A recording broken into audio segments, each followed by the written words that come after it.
Start na tayo magkulay guys. Mag-pump lang tayo. Ito. So, the color of this is dark brown. As you can see guys, meron na tayong mga gray hair. Ganun lang ang pag-apply. Shampoo na to.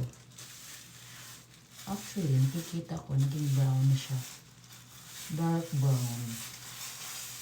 Direct nyo lang to i-apply. Ganyan. So, meron tayong ganyan. Ang cool. Galing ito. Hindi na kailangan suklayan. So, stay lang to ng 5 minutes.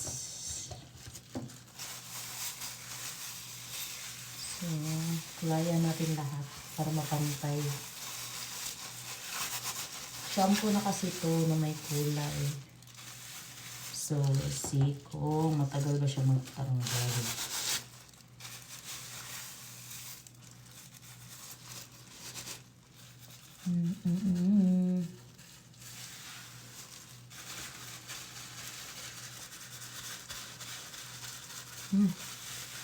Galing.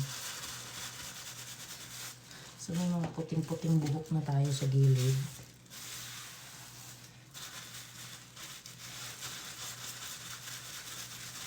Ayan. Bula. Nakita ko lang to sa TikTok shop and review. So, kakumulay siya. Meron siya iba-ibang kulay.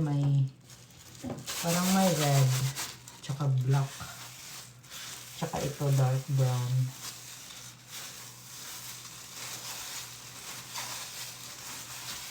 So, mamaya, banlawan natin to. We'll see. And then, ganyan hair blow. Stay lang natin ng 5 minutes. And then, we'll recap the review. So, okay. We'll see you later on. And guys, tapos na ako naligo at nag-blow dry na rin ako ng buhok. At saka ito na yung kulay niya. So far, okay naman. Medyo naglighten lang kasi may mga gray hair na tayo. Kumulay naman siya na medyo nawala-wala na yung white dito tsaka dito.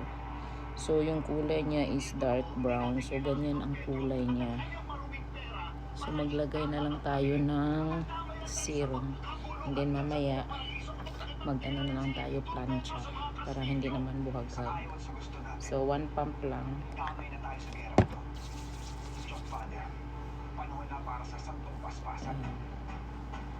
So, yun yung colored shampoo na ginamit natin. So far, ganda naman siya. Mabilis lang. So, binabad ko lang siya ng 20 minutes instead of 5 minutes. Kasi pag may puting buhok kayo, kailangan nyo ng extra minutes na magbabad. Pero pag wala naman kayong white hair, okay na yung 5 minutes. Apply. Tapos, panlawan nyo na. Mag-conditioner or any hair treatment na gamit nyo. Then, blow dry. And then, that's it. Thanks for watching, guys. This is my review on the hair colored shampoo. The color is brown. Yan na siya. Thank you for watching.